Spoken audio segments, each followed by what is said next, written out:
Hello and welcome to my NPL Week 2 game versus Vepsis. You can find a link to his channel in the description down below. How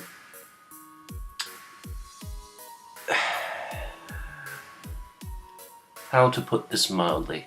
I think I played like dog shit. I want to get that out of the way first. I'm trying to make sure that I lose this game, and I want to make it clear I'm not blaming anyone but myself for this. This was just a massive wake-up call in terms of I really need to do a lot better, or I might as well just not be here. I might as well just not be this easier of a win, because I was not playing well at all, so I'm getting back into the swing of things now. I know I said that last video. Truth be told, I recorded last video after I'd already played this game. I already knew the result of this game, and hoo boy. Sets. I brought a Belly Drum Flame Charge Charizard, Tailglow Manaphy, I believe. Yeah. You know what, I'm gonna get my own sets up because I've tried to forget them. And I can't even find the paste of the team that I made. Jeez, I'm all over the place this morning. Oh well. I vaguely remember the sets, but don't want to say confidently what they are, so I'm just going to say what I believe they are, and then if I'm wrong, I'll admit so later. So I believe this was Nasty Plot, Alolan Persian. This was SD, Regular Scizor, Belly Drum Flame Charge I already mentioned on Charizard, Tailglow Manaphy, Rocks on Donphan. I believe I had Spin on Donphan as well. Yeah, and then Zera Aura, I believe, to be a choice Scarfmon in this game.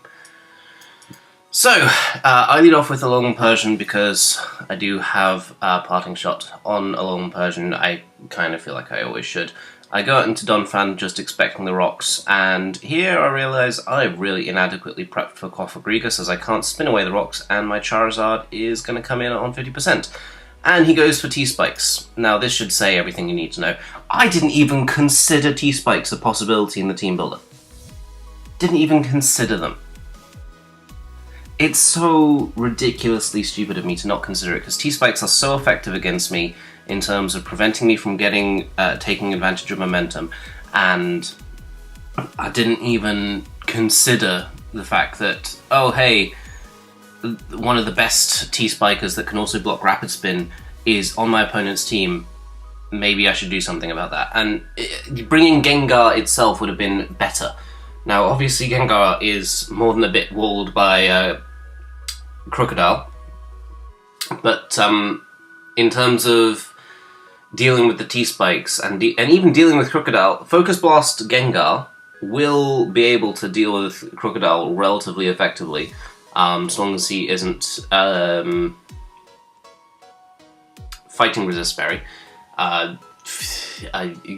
brain can't think at the moment. And even then, hitting 2 Focus Blasts, which isn't likely, but is basically a coin flip, would knock it out regardless. It's clearly not Scarf because it was Stealth Rock, and we even saw Intimidate, so if it was Scarf I'd be expecting something more like a Moxie set. And I just didn't consider it, and at this point I was thinking, no, that ruins my Manaphy. That kind of, the fact that rocks are up as well kind of ruins my Charizard, especially given that I was a Belly Drum Charizard. I can't afford to really take rocks damage, and it's just not a good position to be in. At this point, however, Scizor is still looking pretty good. +2, it can knock out most things, knock off Bullet Punch after a couple rock switch-ins, but not exactly reliable at all. But Starmie is the only real thing that is a big threat to my Scizor now, if Scizor can set up or not. But even saying that, Scizor really struggles to set up on anything. For example, Fire Fang on Aerodactyl, Hydro Pump on Starmie is just going to blow it back. Obviously Kieran Black can have Hidden Power Fire. I kind of expect the Cofagrigus to have Wisp, and Roserade, again, it can't set up on that. So even just choosing to bring an SD Scizor was a bad decision on my part, because I should have realised from the team builder that he wasn't going to give me the momentum that I was trying to get with Sizzle.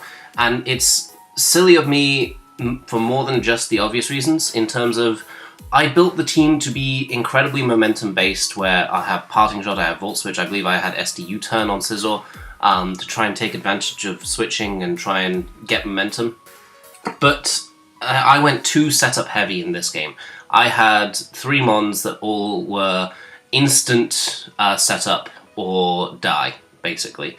And none of those 3 get easy setup. Manaphy is the closest one to easy setup, but I mean, it's now got the T-Spike to deal with, and I'm not a Rain Dancing set.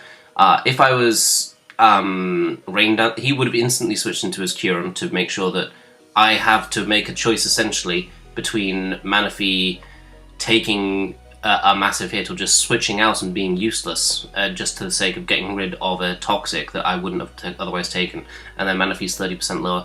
And at this point, even as early as turn 4, I have effectively lost this game.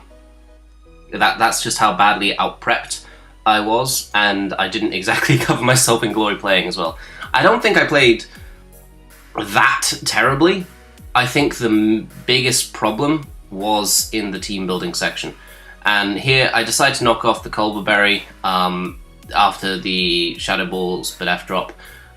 It would have been relatively okay had I not gotten the Spadef drop, but I just decided to try and wither him down, because I feel like the only way I can win it this time now is by KOing the Kofa Grigus and then rapid spinning with my Donphan.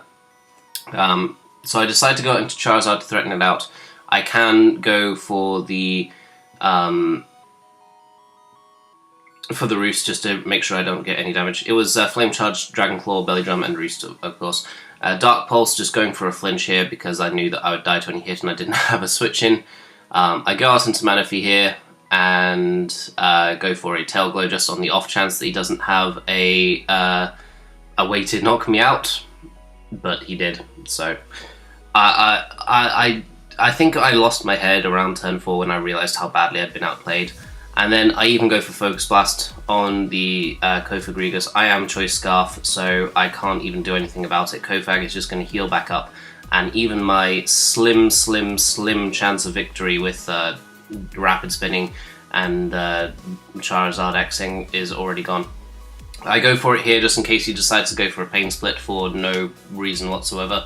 But obviously he's not going to choke away the game. All he needs to do is click Shadow Ball and he just guaranteed wins. I go out into my Donphan here and it is a 6-0! This is a really hard game for me to talk about, really. Not even playing wise, because there's only so well you can play when you've built yourself into a terrible matchup. And like, I want to make this clear, my matchup in this game was pretty good. My team versus his team, I had a lot of good offensive threats, and I had a lot of good ways to try and break down his answers to my offensive threats. On my team. But not on the team I brought, on my actual roster. And the team I brought was just a haphazard nonsense mix of a bunch of individual sets that work well in isolation from one another, in Theorymon. But it had no actual efficient game plan to try and take the game to him and to try and utilize my Pokemon to effectively break him down as a unit. And it's a rookie team building mistake, but I was focused exclusively on sets, pretty much. The closest thing to synergy this team had was that Donphan could Rapid Spin for Charizard. Everything else was just an individualistic Pokemon. And yes, I had momentum. I had Parting Shot, I had Volt Switch, and I had U-Turn. You didn't get to see U-Turn because Sizzle died after 2 hits. But those weren't moves designed to, right, I'll Parting Shot on the incoming Crocodile, and that way I can go out into my Scizor to U-Turn on him, I don't know, Earthquaking me, or whatever, so that I can get a huge amount of damage off, and then I can go out into Manaphy just to threaten him. No, it was a case of, I thought that the individual moves would be good on the Pokemon, and that's such a terrible way to look into team building.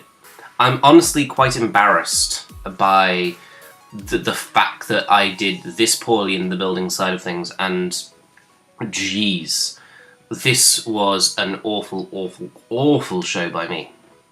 And I didn't cover myself in glory in playing. I said I didn't play awfully, but I didn't play well either, realistically. You play well, you don't get 6-0'd. Even if you still lose, 6-0ing shows that everything has gone wrong. On a team building aspect, on a playing aspect. Yeah, this was one of the...